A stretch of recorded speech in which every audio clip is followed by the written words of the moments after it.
Hello dear student, welcome. तो अभी maths का पेपर सॉल्यूशन कर रहे हैं, तो एमसीक्यू 12 मार्क तो मिलना चाहिए। ओके, तो इसके पहले भी सब अपलोड कर दिया और डिस्क्रिप्शन में सब सॉल्यूशन डाल दिया। अब क्वेश्चन घुमा फिराएगा बच्चा। Agent which give guarantee to his principal that party will pay the sale price of goods is called. जो गारंटी देता है उसको डेल क्रेडिटर बोलते हैं। क्या बोलते हैं इसको? और जो दो ब्रोकर और बायर के बीच में था उसको ब्रोकर बोलते हैं ना। और जो बोली लगाता है, बिडिंग लगाता है, उसको ऑक्शनर बोलते हैं। क्या बोलते हैं? तो इसका आंसर डेल क्रेडिटर था।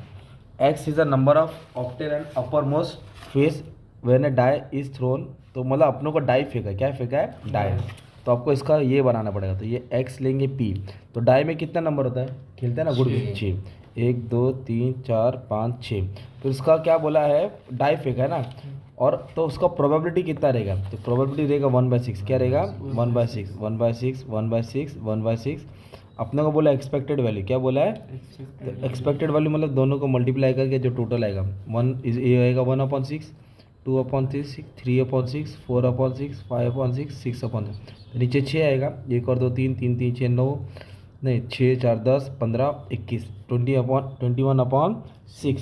तो 3 के टेबल में जाएगा कितना बार? 7 बार जाएगा, 2 बार जाएगा। इधर तक छोड़ा तो भी चलेगा ना। 7/2 मतलब 3.5 आएगा। कितना आएगा? 3.5। ऐसा सॉल्व करने का डाई फेगा ना। ओके, तो 6 नंबर होता है, ये प्रोबेबिलिटी होता है।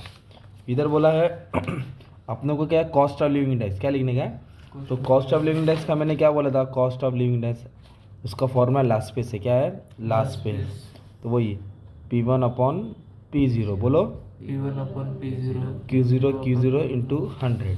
ओके, आंसर आता है ना, डायरेक्ट लिख देने का, ऑप्शन को देखने का ही नहीं। ओके, ऑप्शन कंफ्यूज करता है। सीक्वेंसिंग में ऑप्टिमल पाथ मिनिमाइज, तो क्या मिनिमाइज करेगा? माने में वो इलैप्स टाइम भी और आइडल टाइम भी, दोनों आंसर है। सीक्वेंसिंग में क्या वो मिनिमाइज करेगा? इलैप्स टाइम और आइडल टाइम। मार्क प्राइस को बोलते हैं लिस्ट प्राइस। मार्क प्राइस को क्या बोलते हैं? देखो ये बुक है ना, बुक पे जो प्राइस छपा रहता है ना भाई, देखो ये इधर प्राइस छपा ना 260, इसको बोलते हैं मार्क प्राइस। छपा हुआ प्राइस को बोलते हैं लिस्ट प्राइस। क्या बोलते हैं इसको? अब उस सामने वाला 200 में दिया, मतलब 60 रुपये डिस्काउंट हो गया है ना। फिर इधर क्या बोला है बच्चा? ये भी इंपॉर्टेंट समय, देखो ये दिया n, देखो ना ये दिख रहा है x, फिर बाद में एक बिलोंग्स टू b दिया है, तो ये होता है n। ये क्या होता है? n। और ये 1/10 क्या होता है? p। क्या होता है तुम्हारा? p होता है। और अपने को बोला है एक्सपेक्टेड वैल्यू ढूंढो, मतलब मीन ढूंढो। क्या ढूंढो? मीन का फॉर्मूला NP। क्या फॉर्मूला है? 20 = 1/10। तो इसको सॉल्व करेंगे 2 आंसर आएगा। कितना आएगा? इसके लिए उन्होंने 2 लिखा है। ओके, फॉर्मूला का खेल है। अब इधर बोला ट्रू और फॉल्स, चलो और समझते हैं। इधर बोला असाइनमेंट प्रॉब्लम में if number of column is greater than the number of row. जब कॉलम ज़्यादा है रो से, क्या डमी कॉलम ऐड कर सकते? नहीं।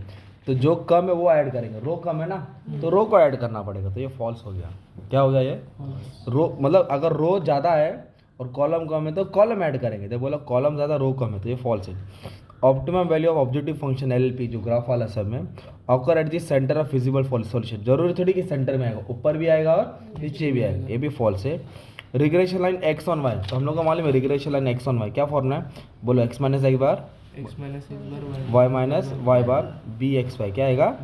और लोग ने y माइनस y बार बोला, इसलिए क्या हो गया? फॉल्स। क्या हो गया? सिर्फ दिमाग लगाने का था भाई, है ना। अभी नेक्स्ट क्या दिया है? x is a discrete random variable which take the value of x1 x2 xm।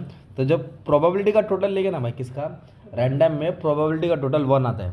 Random में प्रोबेबिलिटी का टोटल 1 आता है। प्रोबेबिलिटी मास फंक्शन करके लिखा रहेगा ना problem, P(1), P(2), P(3), P(4), कितना आता है टोटल? 1। इसका आंसर 1 है। कंस्टेंट मतलब condition, factory has to employ more women than man then it is given by. तो factory has to apply more women. Women क्या हो गया? वाई हो गया। वुमेन क्या हो गया? वाई। और देन मतलब मैन, मतलब औरत ज़्यादा रहेगी आदमी से। ये कंडीशन बनेगा ना यार, दिया भी है। Women than women is more, क्या बोला है? मोर, तो वुमेन ज़्यादा रहेगा मैन से। समझा और आ गया। अभी तो बोला है f(x) इज डिस्ट्रीब्यूशन डिस्क्रीट दिया है, तो अपने को उसको सॉल्व करके वैल्यू निकालनी है। तो f(4) निकालना है। क्या निकालना है? f(4). तो f(4) मतलब क्या करना पड़ेगा तुमको? इसको x के जगह पे 4 वैल्यू डालना पड़ेगा। x के जगह पे 4। तो अगर मैं x के जगह पे 4 डालूंगा तो 4 में से 1 का तो कितना आएगा? 3। और 3 को 3 से डिवाइड किया तो कितना आंसर आएगा? 1। आंसर आ गया ना 1। हो गया, जीत गए तुम लोग। 12 मार्क पूरा जेब में चलेगा ना वापस। मतलब f(4) मतलब x की जगह क्या डालने का था? 4, तो दिमाग लाया, वन आंसर आ गया ना। तो ये ऑब्जेक्टिव तुमको खुद से सॉल्व करना पड़ेगा। क्या करना पड़ेगा? आगे पीछे वाले को किसी को भी नहीं आता, क्योंकि सब बड़े बड़े सब में बिजी है। ऑब्जेक्टिव तुमको खुद करना पड़ेगा। ओके, बाकी सब पेपर अपलोड कर दिए, अच्छे से पढ़ लेना। Thank you very much and all the best for exam.